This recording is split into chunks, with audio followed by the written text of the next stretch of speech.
start the session. Thank you very much for joining us. You are hopefully all in the right place, which is Trending Treasury, our weekly webcast presented by Arlene Close. Today we'll be looking at the big news of the week, which is the UK budget for 2021. This week I'm very pleased to be joined by Eoin from Wellington, who is a global bond strategist. We'll be discussing both the wider view of the budget this week, but also some of the specific policies and how we expect those to have an effect on the economy. Can you hear me okay? Yes. Yes. Coming through loud and clear. Excellent, brilliant. So and just to start off, I suppose, how are you finding the last what hopefully is the last throes of lockdown? Not too bad so far. I think we're penciled in going back into the office in June, so I never thought I'd look forward to going back to the office, but there's definitely elements of it I really miss, so that will be good. But yeah, all good. Yeah, I think everybody's surprised by it sounds perfect, doesn't it? Working from home every day, not having to go into the office, not having the commute. It sounds great, but actually in practice, perhaps the office had some nice things that we didn't quite realise. So moving on to the budget itself, it's an interesting it was an interesting budget, and I think it'd be good to just talk about it from a helicopter view from the start, which is it's a budget that seems to be predicated on the idea that the output gap in the UK is very, very small. And in fact, if you look at the OBR's accompanying documentation, in fact, it says that, in black and white, it's only a 1.5% output gap. Actually the difference between what the economy can do and what the economy is doing is relatively small. If you don't quite agree with that, if you think there's more slack in the economy, you might have a different view on whether this is a good budget or a bad budget, or what the impact will be. In Wellington's view, is the OBR correct? Are we on a relatively small output gap, or is there quite a lot more slack in the economy? So it's a really good question. I think the output gap is, I think you've got to be careful with it at the best of times. It's a very difficult measure of slack in the economy to actually estimate. If you think about what is it trying to do, you're trying to estimate output relative to some notion of potential, but you can't actually know what that potential is, so you have to estimate it. So that's hard enough in normal times, but in a pandemic where the falling GDP has been both driven by demand but also by supply, firms closing, people leaving the labour force permanently, it becomes even harder. So rather than kind of focus on the particular level of the output gap, I think really the bigger question it's trying to get at is how much scarring will the economy have coming out of this crisis? And I think on that metric, there's reasons for real optimism around the UK, not just because, and I can go into this later, on a relative basis, we've been very generous with fiscal policy in this country, but also because, as we heard yesterday, the government's continuing that support right through to the end of September. So it's trying to go past the potential reopening date of the economy in the middle of the summer.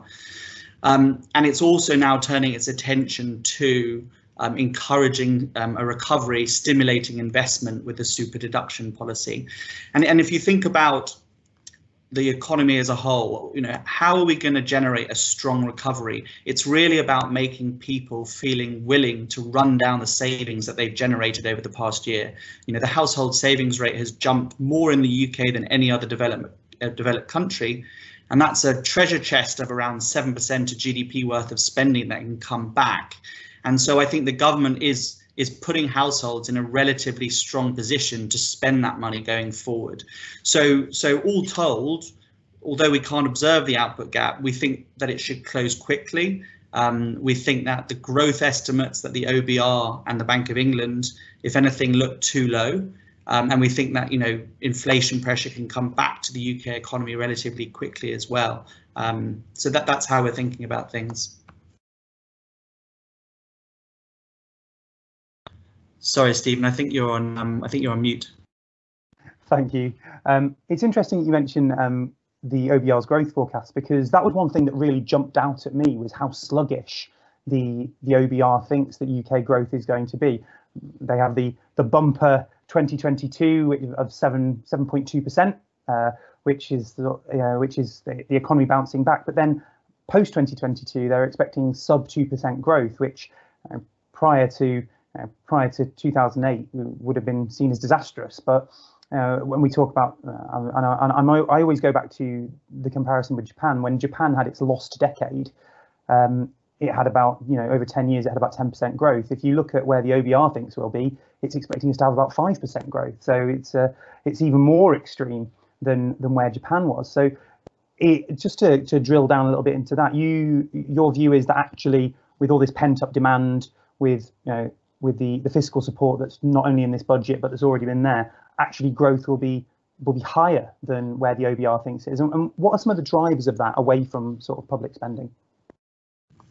Yes, I think you can think of growth outlook for the UK in two distinct phases. So there's the recovery phase. So that will be this year and next year. And there the OBR has got 4% growth for this year, around 7% growth for the year after. And then you're spot on, after that, they push growth right down to quite a low level. The Bank of England does it as well, of around 1.7%, forever.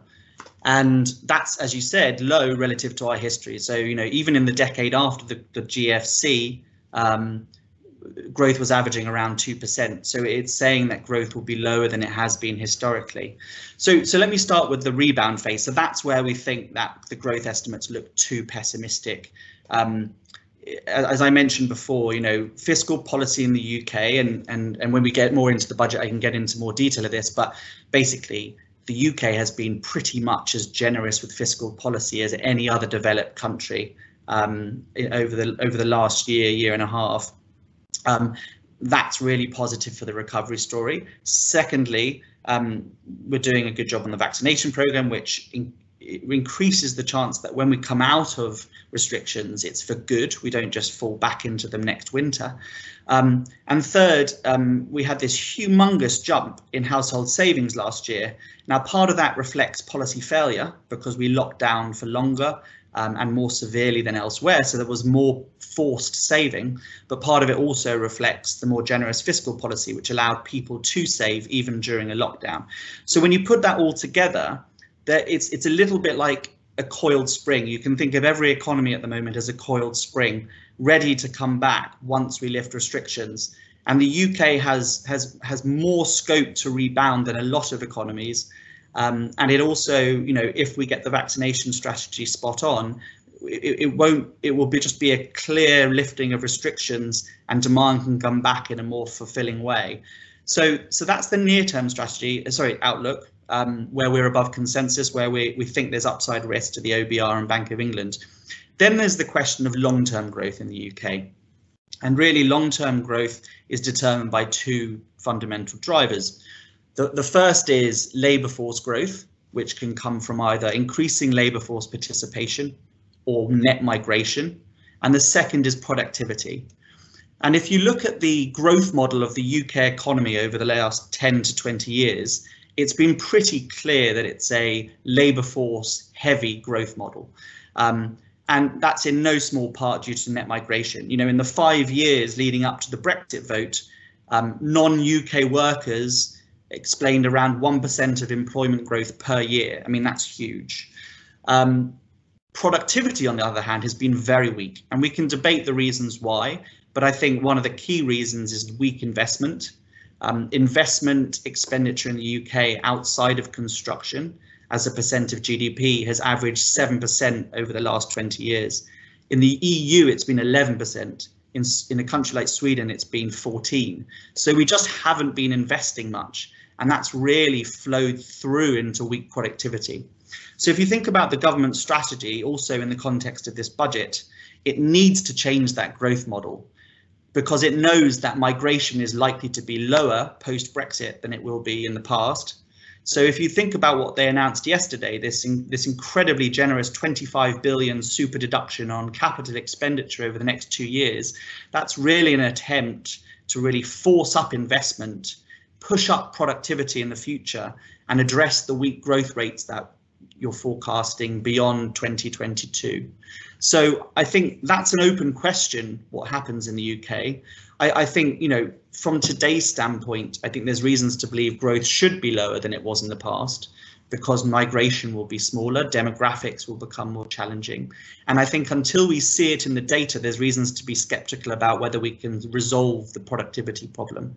But I think, you know, the measures that the government announced yesterday and will announce, I'm sure, in the future, will be tailoring towards lifting investment, lifting productivity, and trying to get that number that you've highlighted up in the future.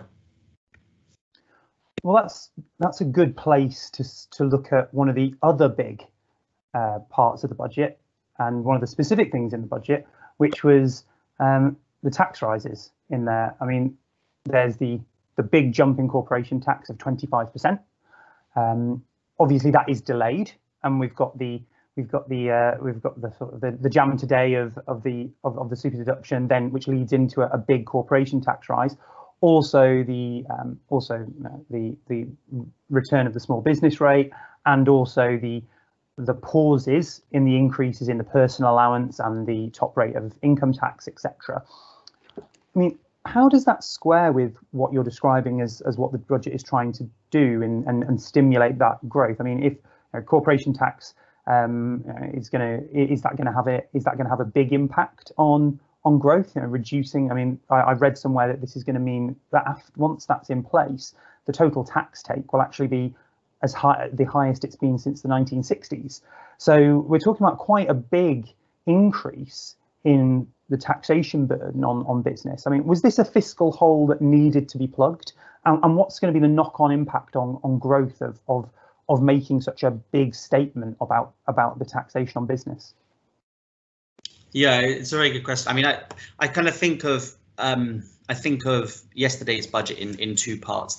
If you think about all the policy up to now, really, it's been about emergency preservation of the economy, keeping businesses afloat, keeping people in jobs, preserving the economy. Yesterday, so that was again represented yesterday by the extension of all the different schemes, the furlough scheme, the self-employment grants, the business rate reductions, the VAT cuts, all that was, and universal credit, that was all extended for another 6 months. The second part of it was now the government's starting to address the need to kind of boost a recovery when we start easing restrictions, and that's the super deduction. That's the key part of that, which was the single largest measure in the budget yesterday. And then really later on, it's a promise to consolidate the finances from 2022, but mainly 2023.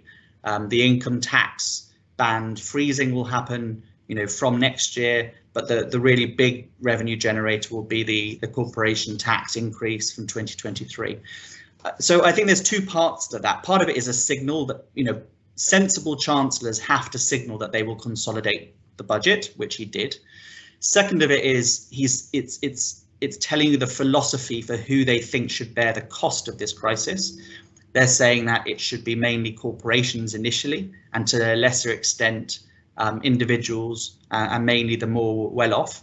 But I think the key point for me is that I think you just need to have a healthy dose of skepticism about the ability of the government to consolidate the finances in the future like it's promising, for a number of reasons. Firstly, it's saying it's going to start consolidating the budget just before an election, and that, you know, there's obvious reasons to be skeptical about that. Second of all, as I mentioned earlier, like nearly all the measures announced by the government to date have been emergency measures. They need to do more about encouraging a recovery. They started with the super deduction, but there will be a lot more to do on that. If you think about what the EU is doing, they have a recovery fund that kicks in from this year and will add up to around 5% of GDP worth of money for investment, for infrastructure spending. And in individual countries like Italy and Spain, it could be up to 11%. So the UK won't want to fall behind at a time when the EU is surging ahead with investment, surging ahead with growth. So there'll be pressure on them to kind of try and match the recovery fund. The third reason why you should be sceptical that they'll actually consolidate the finances going forward is, the UK was partly elected on a levelling up agenda, and that's only really started. There was a nod to it in the budget in things like free ports, which we can discuss later, and some other small changes, but that really is yet to come. And the fourth is there's elements, if you dig into the details of the budget, that are very unrealistic. So, for example, there's no COVID related expenditure budgeted for past this fiscal year. Which is obviously unrealistic because, vaccination programs, healthcare associated with COVID is here to stay. So I think bottom line is part of it's just a sensible nod as a sensible chancellor that he has to consolidate the budget. Part of it is that he wanted to indicate who he thinks should pay for it. But I do think we've got to be sceptical, and I think the deficits are likely to be bigger than he's outlining in his budget. Thanks. Yeah, it's an interesting one, isn't it? It's how much of it is signalling and how much of it is actually this is a policy prescription that we're going to follow through with. And a week, as they say, is a long time in politics. Whether the situation just politically will allow them to do that. The Tories are currently sat on an 80 seat majority. That may not always be the case. So a lot of this is all more in hope than expectation, perhaps, for what policies will be brought in. Going on to specific policies, though, that are coming in the short term, there's this super deduction that we've both mentioned a number of times. I think it'd be useful for me and also for everybody on the call, just to, if you could explain what it is and what it's actually meant to do. So what businesses is it will affect? What is it trying to do, and how it will do that, and also whether you think it will actually have the desired effect. Yeah, I mean, the broad principle is pretty straightforward. It's 130% deduction on capital expenditures. So, for every £100 that you pay on capital expenditures, you can deduct that from your tax bill and get £30 back. I think it's primarily there are already quite generous investment grants aimed at smaller companies for, I think, sums of up to £1 million a year. So this is primarily driven, I think, for medium and large companies. I think the political motivation of it, apart from the factors that we discussed, the need to improve productivity, is the government wants to make it look like Brexit is a success. And it can't allow investment rates, which are already low in the UK, to keep on falling. And it wants to attract businesses to keep on investing in the UK, even through this kind of new period where there's still a lot of things to iron out with the actual mechanics of Brexit and teething problems in trade. So I think, the principle's relatively straightforward. It lasts for 2 years. And the idea is really we're going to give a big incentive for companies to invest in the economy, and then after that we're going to increase the corporate tax rate because it's extremely low by international comparisons, and companies have had a lot of support during this crisis, and it's only right that they kind of contribute going forward. So moving on to a slightly different side of it was the you've mentioned it already, the levelling up agenda and the attempts to get more investment into the regions. I mean, I don't want to focus on things like moving the Treasury and MHCLG to Darlington and things like that, but looking at two policies I think are quite interesting. The first one being this free ports idea, and the second one being the UK's new infrastructure bank. I mean, if we take the free ports idea first, I mean, it seems like there's 8 regions in the UK, in England, and more to come in Wales and Scotland and perhaps Northern Ireland as well. I think the situation is more difficult in Northern Ireland, but certainly Scotland and Wales, there'll be these free ports. This policy seems to be low tax, low regulation, ease of reduced planning rules within these free port areas. I mean, Felixstowe is going to be one of them, where it seems like it almost in some ways seems like a policy designed to get the planning issues that have been plaguing Felixstowe port for about 20 years sorted out in one fell swoop, and help some of the regions on the way. But how will free ports actually help, and will they help the regions? And what will it do to investment in other parts of the economy if you have these special zones where everything seems to be cheaper and easier to do business? Well, perhaps a little harsh, but one interpretation of free ports is that you're trying to replicate or get towards the conditions that existed prior to Brexit, in terms of ease of doing business and the cost of doing business. I think there's some truth to that, though it's perhaps a little harsh. So I'm an economist, so I've got to put it out there. Like, the economics community is extremely skeptical of free ports. They existed in the UK, I believe, up to very recently. I think maybe even 2012. But they were actually closed and ended in part because I guess they were deemed that they weren't as effective as they promised. What is a free port trying to do? You're trying to encourage firms to start up or move to an economic area because of incentives on tax and because of government support. And on paper that can be really positive, and if it does create new industries, that's fantastic. In practice, I think historically it's led to a lot of displacement of firms to certain areas, rather than necessarily a boom in the creation of new firms and new sectors in those areas. But that's not necessarily a bad thing for this government, because as you mentioned, the levelling up agenda, a big part of that is a fairer distribution of wealth and activity around the economy. So they won't necessarily be too disappointed if the main impact of free ports is to displace activity in a fairer way and has less impact on firm creation and industry creation. So I think that's the free port idea, and I think the jury's out. But even if they would fail from a purist economic view, that's not necessarily a bad thing for this government.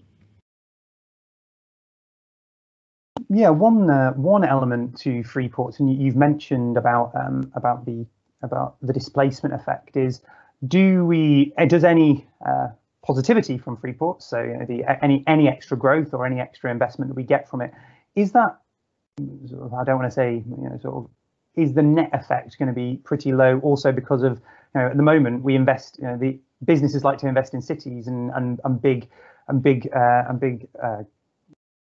population centres. Agglomeration effects are the big one.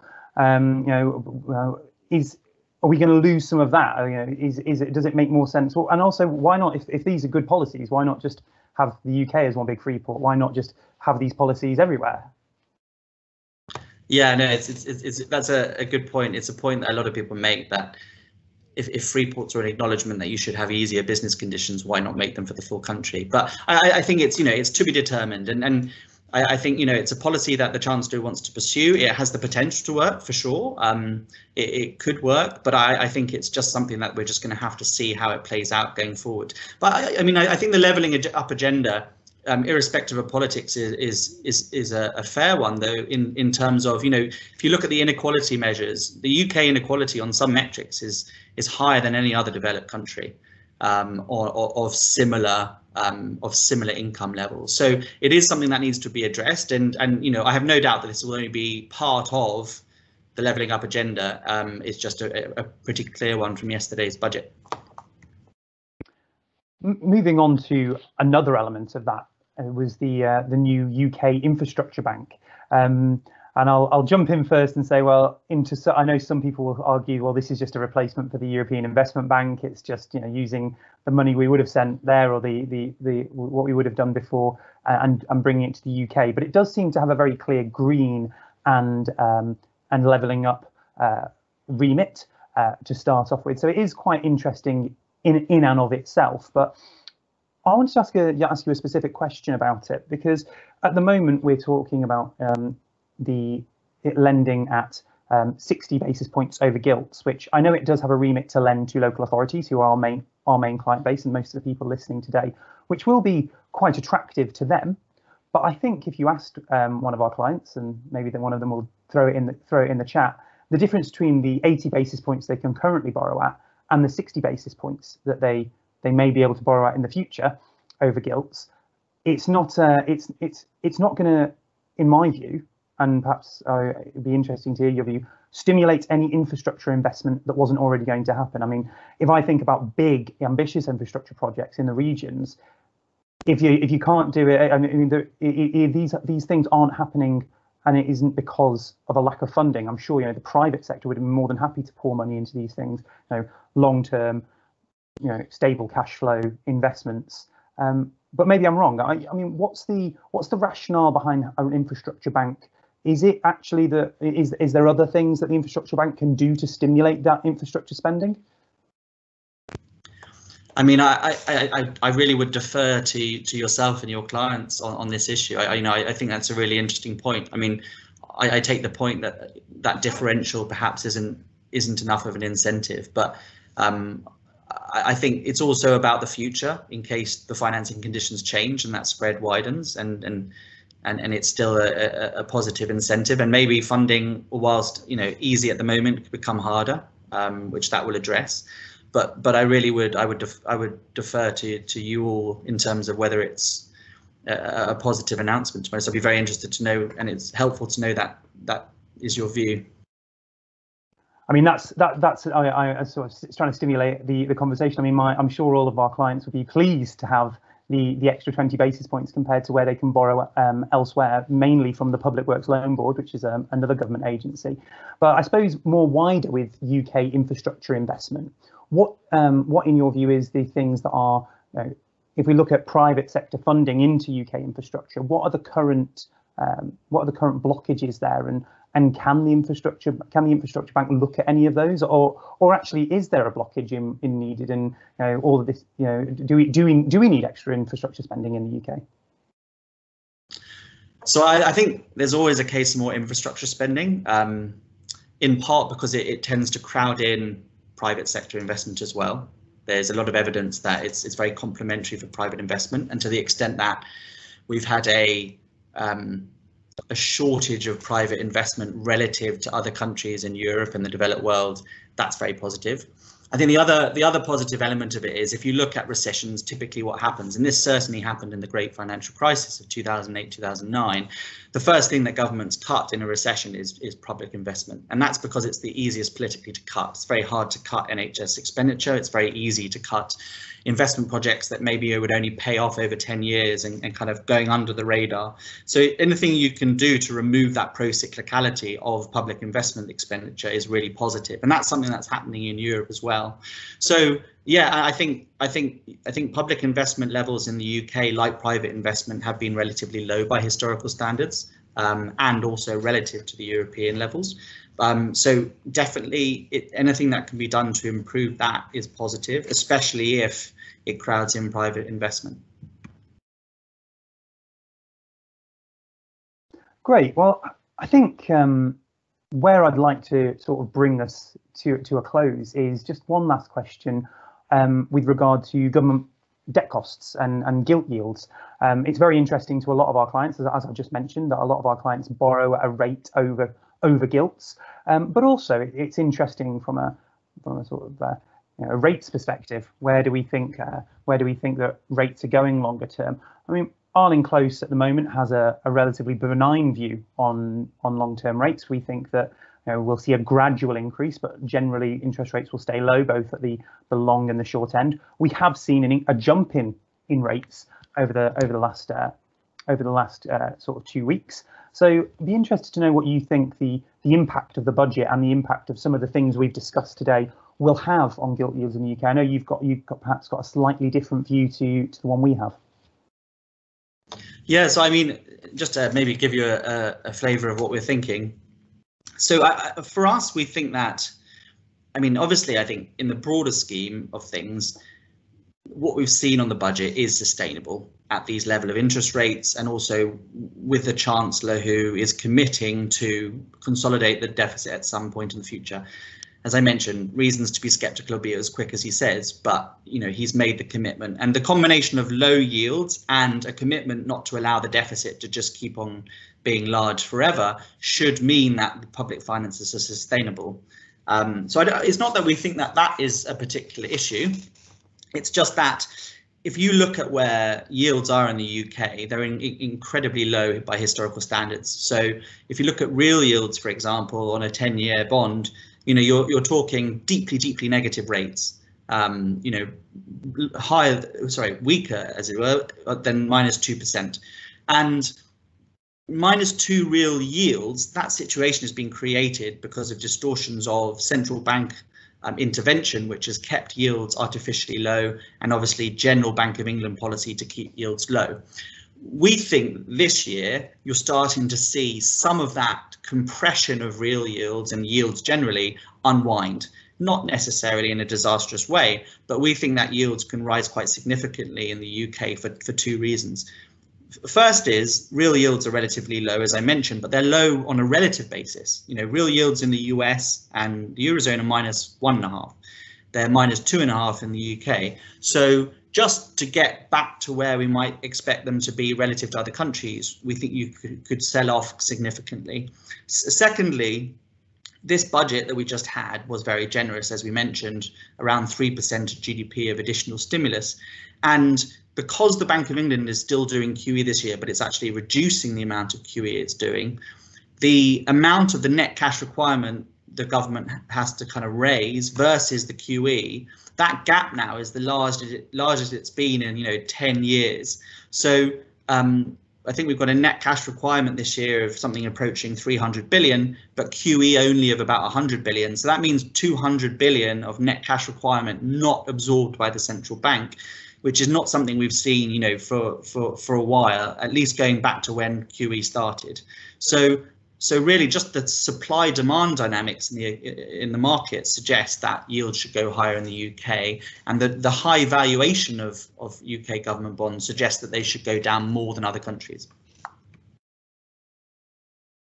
So you think it's more of a relative positioning, that relative to the Eurozone, for example, that we'll see a gradual uptick in yields over sort of the next 18 months, 2 years for the UK compared to sort of the counterfactual of not that particularly large gap between the two.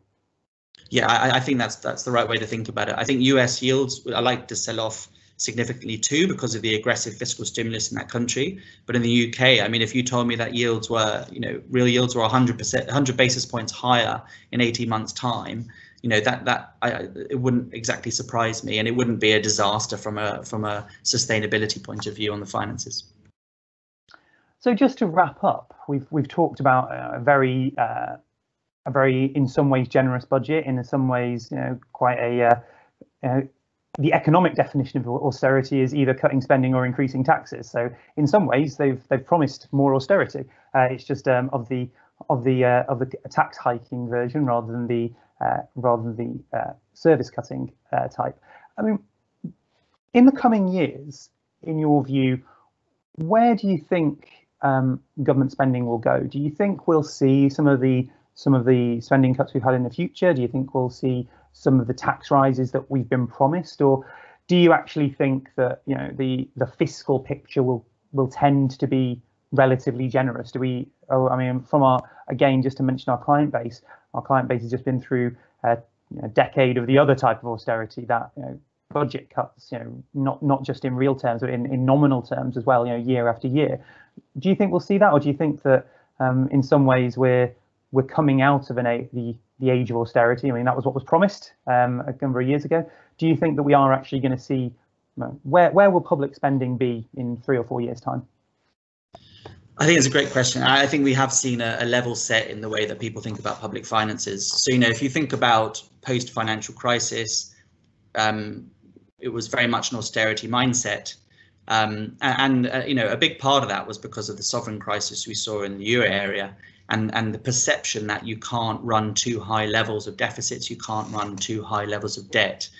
So I think a few things have changed since then. Firstly, I think there's a much more tolerance of higher deficits and higher debt now. And that's partly because interest rates are so low, but it's also because looking back at the central bank policies we've seen over the past decade, we can now say that, you know, countries could have run things hotter than they did. And, you know, you could argue that austerity was too aggressive given the support that was behind governments from the central bank. So I think that experience has shifted perceptions. I think also just from a pure, what's happened over the last 10 years, there's been a huge ramp up in wealth inequality, to a lesser extent in income inequality. But, those are the trends, and those are trends that have to be addressed. So those are going to be addressed with tax increases rather than cuts in public expenditure. And I think also, finally, the other thing that speaks to a reluctance to cut back public spending is just the experience of the pandemic. The government has been seen as a very positive influence over the last 18 months, indispensable. And we'll come out of this crisis with a perception that there needs to be more, not less, public spending. So I think all of those factors suggest that going forward, the austerity of public spending cuts is probably done. And attempts to balance the books will be much slower than in the past, and will draw more heavily on tax increases, particularly to address some of the income and wealth inequalities that have arisen over the past decade. Well, I think that's an unusually positive note to end the webcast on. Over the last couple of months, we've had some shall we say less positive discussions. So I think I feel quite positive ending there. All that really leads me to say is thank you very much for joining us, and thank you to everybody who's listening. We do these every week, and so we do have a webcast next week, which will be looking at the role of housing associations and investing in housing associations. So I'll just say thank you again to our guest, and say to everybody, have a good evening, a good day, and a good afternoon. Thank you very much. Bye bye. Thank you.